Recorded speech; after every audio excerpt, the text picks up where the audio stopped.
বিয়ে হয়ে যেদিন এই বাড়িতে প্রথম পা রাখলাম, আমাকে আমার শাশুড়ি মা বললেন, বাড়ির কিছু নিয়ম কানুন আছে, সেগুলো তোমাকে মেনে চলতে হবে। একটা প্রাইভেট ব্যাংকে চাকরি করতাম। শাশুড়ি বলে দিলেন, চাকরি যদি করবে তবে বিয়ে করলে কেন?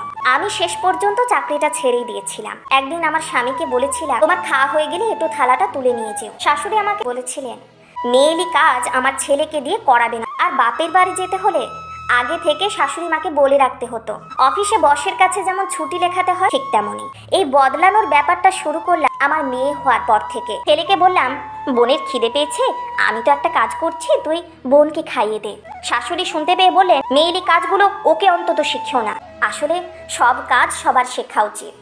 ছেলে মানে পায়ের উপর পা তুলে বসে থাকবে, সেটা হতে পারে না। আমরা মায়েরা ছেলে আর মেয়ের মধ্যে বৈষম্যমূলক আচরণ না করে একটা সুস্থ সুন্দর পরিবেশ রচনা করতে পারি, তাহলে হয়তো অনেক কিছু ভালো হতে পারে।